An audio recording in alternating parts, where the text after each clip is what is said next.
সেটা হচ্ছে যে নিহত হয়েছেন এই যে ওবায়দুল্লাহ, তার স্বভাব চরিত্রে কিছু প্রবলেম ছিল। এটা আমি আসলে বলতে চাচ্ছিলাম নিহত ব্যক্তি নিয়ে, কারণ পরবর্তীতে এটা নিয়ে কিছুটা প্রশ্ন আপনাদের মাঝে আসতে পারে। তো দেখা যাচ্ছে যে ওই বিভিন্ন সময়ে যে হত্যা করেছেন যে শাহিন, তাকে সে কিছু অনৈতিক প্রস্তাব দিতেন। তো এই অনৈতিক প্রস্তাবটা যেহেতু তার বাড়ি হবিগঞ্জে, ধর্মীয় দৃষ্টিকোণ থেকেও ওই অঞ্চলের লোকগুলা দেখবেন কিছুটা ধর্মভীরু থাকে, এবং এক পর্যায়ে এই নিয়ে তাদের মধ্যে একটু বিতণ্ডাও ছিল, কিছু ক্রোধও তার মধ্যে ছিল। এবং যখনই রাতের বেলা ঘুমাইলে মাঝে মাঝে তার রুমে গেলে সে তাকে রুম থেকে বের করে দিত, তখন সে দরজা আটকে মাঝে মাঝে ঘুমাইত। আমাদের যে তথ্য প্রমাণ এবং প্রাথমিকভাবে আমরা তাকে যখন হেফাজতে নেই, হেফাজতে নেওয়ার পর আমরা ব্যাপক জিজ্ঞাসাবাদ করি। জিজ্ঞাসাবাদের পরে আমরা জানতে পারি যে এই যে ওবায়দুল্লাহ, যিনি মূলত হচ্ছে হোমিওপ্যাথির যে প্রতিষ্ঠানে চাকরি করতেন, তার যে রুমমেট, অর্থাৎ আমরা যাকে বলছি শাহিনকে হেফাজতে নেব জানতে পারি মূলত হচ্ছে 27 তারিখ দিবাগত রাতে শাহিন ছিল হিরাজিল যে হোটেলটা আছে, হিরাজিল হোটেলের কর্মচারী। সেখান থেকে তিনি যখন ফিরছিলেন, তখন এই যে ওবায়দুল্লাহ তাকে ব্যানসন সিগারেট নিয়ে আসার জন্য বলে, কিন্তু ওবায়দুল্লাহ তাকে বলে, শাহিন তাকে বলে যে তার কাছে পর্যাপ্ত টাকা নেই, তো আনতে পারবে না। তো সে বাসায় চলে আসার পরে আবার তারা 6 তলাতে থাকতো আপনার জসিমউদ্দিন রোডে, তো সেখান থেকে আবার তাকে সিগারেট আনার জন্য পাঠায়। সিগারেট নিয়ে আসার পরে আবার তাকে এই নান রুটি এবং কাবাব আনার জন্য পাঠায়। তো এই যে কাবাব এবং নান রুটি নিয়ে আসলেও কিন্তু ওই দেখা যাচ্ছে যে ওবায়দুল্লাহ একাই খেয়েছে, কিন্তু তাকে শেয়ার করে নেই। এরপর যেটা হয়েছে যে আপনার ওবায়দুল্লাহ ওই জোরে জোরে কথা বলছিল, ও যেহেতু ক্লান্ত ছিল এবং ওর উপর কিছু বিরক্তও ছিল, এক পর্যায়ে শোয়ার চেষ্টা করছিল, ঘুমানোর চেষ্টা করছিল। তখন ওই বারবার বা জোরে জোরে কথা বলার কারণে সে বিরক্ত হয়ে তখন তাকে ফোন আস্তে কথা বলার জন্য অনুরোধ করলে তাদের মধ্যে ঝগড়া শুরু হয়। ঝগড়া বিবাদের এক পর্যায়ে এই যে ওবায়দুল্লাহ যিনি নিহত হয়েছেন, তিনি এই শাহিনকে বিভিন্ন কথ্য ভাষায় গালিগালাজ করে, তার মা বাবাকে উদ্দেশ্য করে গালিগালাজ করে। এবং এখানে আরেকটা বিষয় আছে, সেটা হচ্ছে শাহিন যে বাসাটায় থাকতেন, এই বাসাটার ভাড়াটিয়া হচ্ছে মূলত হচ্ছে মারুফ, শাহিনের বন্ধু, এবং ওবায়দুল্লাহ, দুইজন। মারুফের অবর্তমানে এই আমাদের যে আমরা যাকে পেয়েছি হত্যাকারী হিসেবে, সেই শাহিন এখানে অবস্থান করতেন, এবং গত 3 মাস যাবৎ তারা এই বাসায় ছিলেন।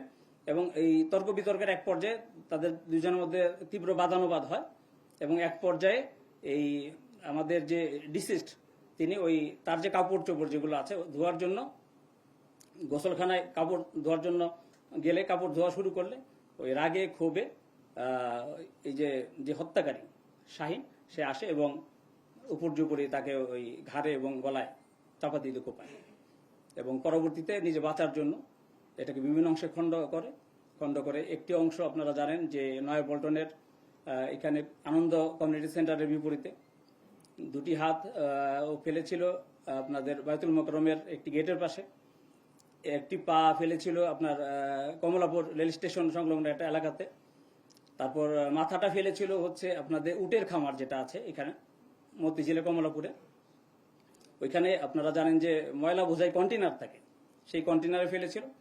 এবং তার তথ্যের ভিত্তিতে আমরা কন্টেনারে খোঁজ করে না পেয়ে পরবর্তীতে যখন জানতে পারি কন্টেনারটা পরিবহন করে নেওয়া হচ্ছিল যাত্রাবাড়ির মাতোয়াইলে, এবং সেখানে আমরা পরবর্তীতে খোঁজাখুঁজি করে সেখান থেকে আমরা খণ্ডিত মাথাটি উদ্ধার করি।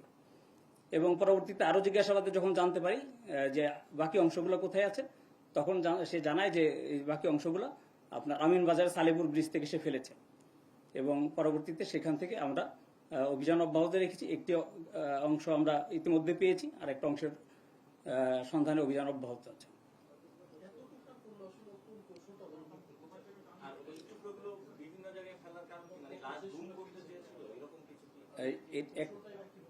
এটা হচ্ছে কৌশলটা কিভাবে জেনেছে এখনো আমি সেটা বলতে পারছি না, তবে এখানে বিষয় ছিল যে মানুষ যখন বাঁচার চেষ্টা করে তখন সে বিভিন্ন প্রক্রিয়া অবলম্বন করে। আপনারা দেখেছেন যে এই যে লাশগুলা যে পরিবহন করা হয়েছে, প্রত্যেক ক্ষেত্রেই লাশগুলা ছিল হচ্ছে পলিথিনে, কালো পলিথিন, এবং এগুলা সে সরবরাহ করেছে, সংগ্রহ করেছে।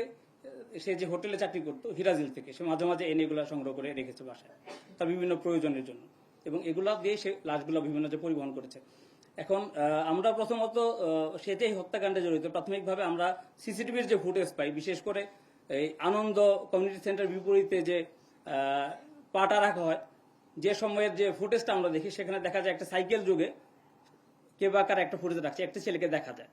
পরবর্তীতে যখন আমরা তথ্য নিয়ে জানতে পারি যে তার বাড়িতে এই ছেলেটা আছে এবং সকাল থেকে সে কিছুটা নিখোঁজ আছে, আমরা যখন অভিযান পরিচালনা করি তখন সেখানে আমরা সাইকেলটা পাই এবং খোঁজাখুঁজির এক পর্যায়ে আমরা সেখানে চাপাতিটাও পাই এবং পরবর্তীতে আমরা যখন তাকে হেফাজতে নিই তখন সে বিস্তারিত তথ্যগুলো আমাদের কাছে শেয়ার করে। তাহলে ব্যাপারটা এরকম যে আপনাদের কাছে যে গ্রেপ্তারকৃত বা আটককৃত শাহীন আছে, সেই শাহীনের বক্তব্যের উপর ভিত্তি করেই আপনি বলছেন যে সে হত্যাকারী। শুধু এমনও তো হচ্ছে মানুষ, অথবা অন্য কোনো এভিডেন্স আপনাদের কাছে আছে কিনা। দ্বিতীয় হচ্ছে যে যতদূর আপনার বিবরণ যদি সত্য হয়, তাহলে একজন হচ্ছে হিরাচিলের কর্মচারী, আরেকজন একটি হোমিও দোকানের কর্মচারী, তাদের মধ্যে কেউ কসাই নয়। তাহলে তারা কেন চাপাতি বাসায় রেখেছিল বা বাসায় রাখতো? একটা বিষয় হচ্ছে যে একজন হচ্ছে যিনি নিহত হয়েছেন তিনি ওবায়দুল্লাহ, তিনি হচ্ছে হোমিও দোকানের কর্মচারী, আর যিনি হত্যাকাণ্ড সংগঠিত করেছেন তিনি কিন্তু হিরাজিল হোটেলের কর্মচারী। তো উনি মূলত হচ্ছে আমরা প্রাথমিক জিজ্ঞাসাবাদে যেটা বলেছি, যেহেতু তারা বাসায় বিভিন্ন জিনিস কাটার জন্য ব্যবহার করতো, তাদের বাসায় বোর্ডই ছিল না, তারা ওই যেহেতু অনেকে দেখবেন যে আপনার চাপাতি দিয়ে স্টিক যে বোর্ড থাকে, বোর্ডে কাটাটা স্বাচ্ছন্দ্য বোধ করে, ওই হিসেবে তারা ওই কাজটা করেছে। আর আরেকটা বিষয় যেটা বলেছেন হত্যাকাণ্ডের পিছনে যা কি এভিডেন্স আমাদের কাছে আছে, এক নম্বর এভিডেন্স হচ্ছে যে এক নম্বর বিষয় হচ্ছে যে সে যে জায়গাগুলোতে আমরা তথ্য পেয়েছি ঠিক সেই জায়গাগুলো থেকে আমরা সেই অংশগুলো আমরা পেয়েছি। কারণ সালেপুর ব্রিজ সম্পর্কে আমাদের কোনো আইডিয়াই ছিল না। তারপর তার মাথা সে একটা কন্টেনারে ফেলেছে এটা সম্পর্কে আমাদের কোনো আইডিয়াই ছিল না, এবং সেই কন্টেনার থেকে আমরা যদি মাথাটা না পেতাম তাহলে কখনোই আমাদের জন্য এটা ডিফিকাল্ট হতো বিশ্বাস করা যে সে এই হত্যাকাণ্ডের সাথে জড়িত অথবা সে একাই এই হত্যাকাণ্ড সংঘটিত করেছে। আরেকটি বিষয় যে আপনাদের মনে হতে পারে এই বিষয়টা খুবই সিলি ম্যাটার, এর সাথে আরো একটা বিষয় জড়িত আছে।